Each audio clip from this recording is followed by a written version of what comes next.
അസ്സലാമു അലൈക്കും കൂട്ടുകാരെ, ഇന്ന് നമ്മൾ തയ്യാറാക്കുന്നത് ചോറിനൊപ്പം കഴിക്കാൻ പറ്റിയ വളരെ രുചികരമായ ഒരു നാടൻ വിഭവമാണ്. ബീറ്റ്റൂട്ടും വെണ്ടയും ചേർത്ത് നല്ല പുളിയിട്ട് വറ്റിച്ചെടുത്ത ഒരു മുളകിട്ട കറി. അധികം പച്ചക്കറികളൊന്നും ചേർക്കാതെ തന്നെ ചോറുണ്ണാൻ ഈ ഒരു കറി മാത്രം മതി. ഇത് എങ്ങനെയാണ് തയ്യാറാക്കുന്നതെന്ന് നമുക്ക് നോക്കാം.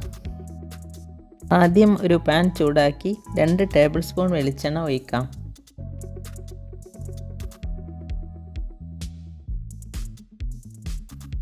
വെളിച്ചെണ്ണ ചൂടാകുമ്പോൾ അതിലേക്ക് 3/4 ടീസ്പൂൺ കടുക് ചേർക്കാം.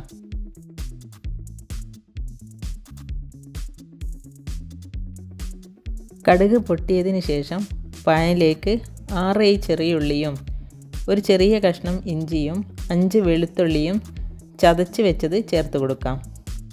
ഇതിലേക്ക് 2 പച്ചമുളക് നീളത്തിൽ അരിഞ്ഞതും കൂടി ചേർത്ത് വഴറ്റി കൊടുക്കാം. ഇവ നന്നായി വഴന്നു വരുമ്പോൾ തീ കുറച്ച് വയ്ക്കാം.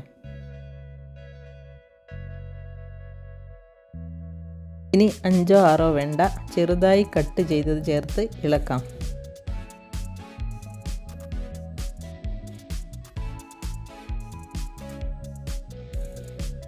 ശേഷം ചെറുതായി കട്ട് ചെയ്ത 2 തക്കാളി കൂടി ചേർത്ത് കൊടുക്കാം.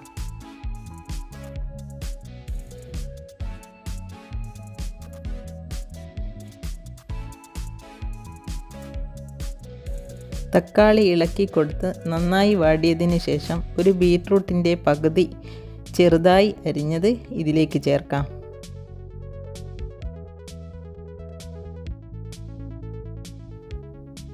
ശേഷം ആവശ്യത്തിന് കറിവേപ്പിലയും ചേർക്കാം.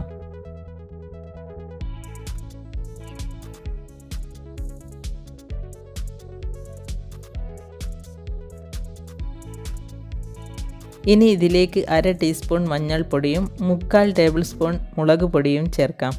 മസാലയുടെ പച്ചമണം മാറുന്നത് വരെ നന്നായി ഇളക്കുക.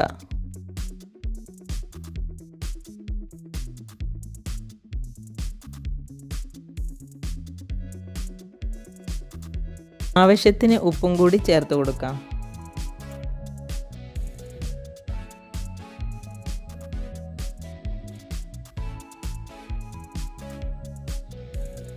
ഇതിലേക്ക് ഒരു നെല്ലിക്ക വലുപ്പത്തിലുള്ള പുളി പിഴിഞ്ഞെടുത്തതും ചേർക്കാം.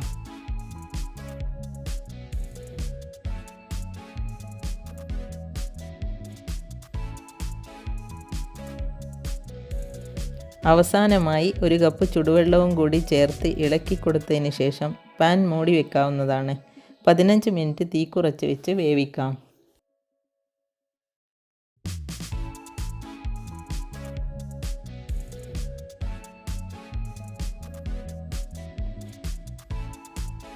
ഇതാ നമ്മുടെ കറി ഇവിടെ പാകമായിട്ടുണ്ട്. നല്ല കൊഴുത്ത ചാറും ബീറ്റ്റൂട്ടിൻ്റെ പ്രത്യേക നിറവും ഒക്കെ കാണാൻ തന്നെ നല്ല ഭംഗിയുണ്ട്. ഉച്ചയൂണിന് ചോറിനൊപ്പം ഇത് തീർച്ചയായും ട്രൈ ചെയ്ത് നോക്കണം. റെസിപ്പി ഇഷ്ടമായെങ്കിൽ സബ്സ്ക്രൈബ് ചെയ്യാനും ലൈക്ക് ചെയ്യാനും മറക്കരുത്. ഇൻഷാ അല്ലാഹ് അടുത്തൊരു വീഡിയോയിൽ വീണ്ടും കാണാം.